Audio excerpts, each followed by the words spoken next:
जय हिंद। मैं आप सभी का फ्यूचर स्टडी ग्रुप में स्वागत करता हूं। देखते हैं अभी हम इतिहास की श्रृंखला में पिछली क्लासों में अध्ययन किए थे मैसूर यानी आंग्ल मैसूर युद्ध। आंग्ल मैसूर युद्ध प्रथम हुआ था, द्वितीय हुआ था, और इस प्रकार से श्रृंखला को बढ़ाते हुए हम तृतीय देखते हैं। हमने सीखा था प्रथम आंग्ल मैसूर युद्ध सन 1767 से लेकर 69 तक चला था, और द्वितीय आंग्ल मैसूर युद्ध 1780 से 84 तक चला। अब देखते हैं तृतीय आंग्ल मैसूर युद्ध। ये ध्यान रखेंगे, तृतीय आंग्ल मैसूर युद्ध 1790 से 92 तक चला। वनडे एग्जाम के लिए आप विशेष रूप से याद रखेंगे। और यह किस संधि से समाप्त रहा? तो यह जो है श्रीरंगपट्टनम की संधि से समाप्त रहा। ध्यान रखेंगे, बहुत जरूरी हो जाता है। श्रीरंगपट्टनम की संधि से समाप्त रहा, इसे आप ध्यान रखेंगे। अगली श्रृंखला में हम देखते हैं, आगे बढ़ते हैं। तो इसे कहा गया मैंगलोर संधि के अनुसार। इसके प्रमुख कारण क्या थे? देखो, इसके प्रमुख कारण क्या थे? तो इसके प्रमुख कारण थे मैंगलोर संधि। मैंगलोर संधि पिछली हम देखते थे, द्वितीय आंग्ल मैसूर युद्ध में मैंगलोर संधि हुई थी, जिसमें जो त्रावणकोर क्षेत्र था, त्रावणकोर क्षेत्र पर अंग्रेजों ने अधिकार कर लिया था।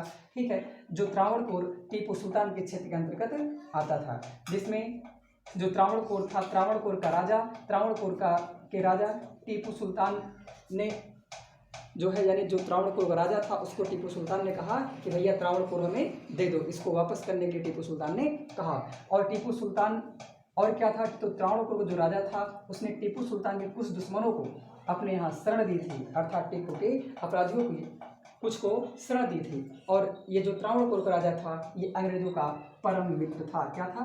परम मित्र था। ठीक है, ये कुछ प्रमुख ऐसे कारण थे जो कि इस तृतीय आंग्ल मैसूर युद्ध के प्रमुख कारण बने। ठीक है, अब हम देखते हैं इस प्रकार से जो त्रावणकोर पर टीपू सुल्तान ने 14 दिसंबर सन 1789 को, आप जानते हैं, टीपू सुल्तान ने आक्रमण कर दिया। किस पर? त्रावणकोर पर। ठीक है, ध्यान रखेंगे।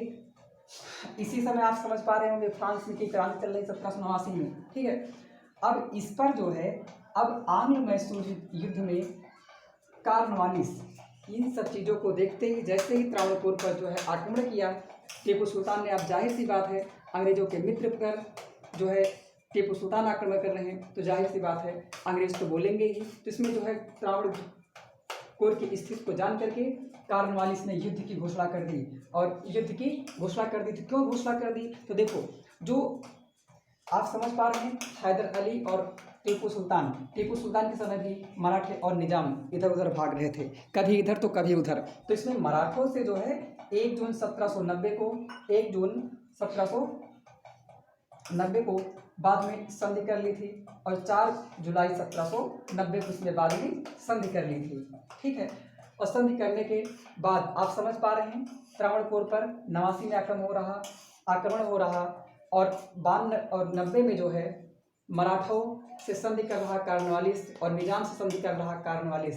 तो इस प्रकार से ये दोनों पगलुए मिल करके क्या करते हैं, सैनिकों की कहा कि भैया हम जो है अब टीपू सुल्तान का नहीं बल्कि तुम्हारा साथ देंगे। यानी ये जो दोनों हैं, मराठे और निजाम, ये दोनों जो है राजनेताओं की तरह उलट के दूसरा पहला बदल लिए, अर्थात पहला बदले कहाँ चले गए? कार्नवालिस की पार्टी में चले गए। ठीक है, और उनके साथ अपने सैनिकों के साथ जो है अंग्रेजों की मदद की। किसके खिलाफ? टीपू सुल्तान के खिलाफ। ठीक है, आगे प्राप्त इसमें कहा गया, कार्नवालिस ने इन गधों से कहा था कि भैया जो भी युद्ध में सामग्री प्राप्त होगी, वह सारी सामग्री 3 भागों में बांटा जाए। किसने भागों में बांटा जाएगा?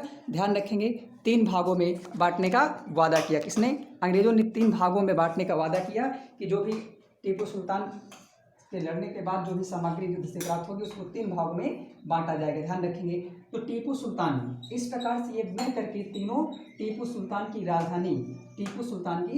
राजधानी पर 2 बार आक्रमण किया। कई बार? 2 बार लगातार आक्रमण किया, जिससे टीपू सुल्तान को आत्मसमर्पण करना पड़ा, और आगे चलकर श्रीरंगपट्टनम की संधि करनी पड़ी टीपू सुल्तान को। ध्यान रखेंगे, टीपू सुल्तान को श्रीरंगपट्टनम की संधि करनी पड़ी।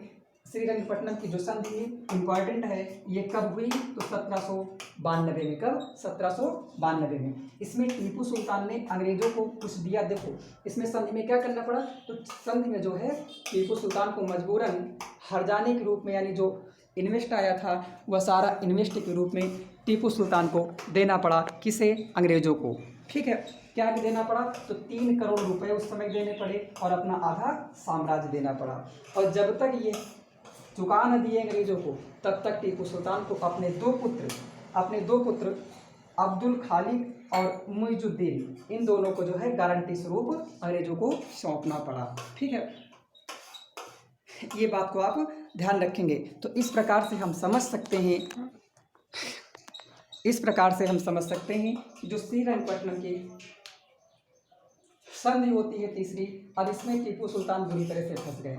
यही कुछ ऐसे प्रमुख कारण थे जो कि टीपू सुल्तान के पराजय के कारण बने। क्योंकि आप देखते हैं ये जो देसी राजे थे अर्थात मराठे और निजाम, ये टीपू सुल्तान का साथ नहीं दे रहे थे। ठीक, टीपू सुल्तान का साथ नहीं दे रहे थे। तो हम ये कह सकते हैं कि इस प्रकार टीपू सुल्तान की पराजय का मुख्य कारण देसी राज्यों का अंग्रेजी सहयोग, यानी जो देसी राजे थे, देसी राजे रजवाड़े थे, ये देसी राजे रजवाड़े जो है अंग्रेज़ों का सहयोग कर रहे थे। अन्यथा टीपू सुल्तान के सेना के सामने अंग्रेज़ों की सेना की कोई औकात नहीं थी कि वो जीत लेते। ठीक है, इतनी बड़ी टीपू सुल्तान की सेना हुआ करती थी। आगे अर्थात अंग्रेज़ों को जीतना संभव नहीं था। लेकिन दुर्भाग्यवश देसी नरेशों यानी देसी राजाओं के पारस्परिक कलह यानी मतभेद के कारण स्वतंत्रता की बेड़ियों में जो है भारत जकड़ता गया। और उनमें से ये भी देखने को मिलता है, इन सभी निष्कर्ष निकलता है कि जो भारतीय राजे रजवाड़े थे इनमें राष्ट्रीय चेतना का अभाव था। यही कुछ ऐसे प्रमुख कारण थे जो इनके पतन का कारण बने। और इनके ही नहीं बल्कि पूरे देश में ऐसे ही जितने भी साम्राज्य थे सभी का जो है नष्ट होते चले गए। तो आप ध्यान रखेंगे। अब इस प्रकार से तृतीय आंग्ल मैसूर युद्ध समाप्त होता है। तृतीय आंग्ल मैसूर युद्ध किस संधि के तहत समाप्त हुआ? श्रीरंगपट्टनम की। ध्यान रखेंगे। अब हम अगली क्लास सीखेंगे चतुर्थ आंग्ल मैसूर युद्ध। आप कमेंट के माध्यम से बताएंगे तृतीय आंग्ल मैसूर युद्ध किसके किसके मध्य लड़ा गया। ठीक है, और अब अगली क्लास में सीखेंगे। तब तक के लिए ध्यान रहे, वीडियो को अधिक से अधिक लाइक शेयर कमेंट सब्सक्राइब जरूर करें। धन्यवाद।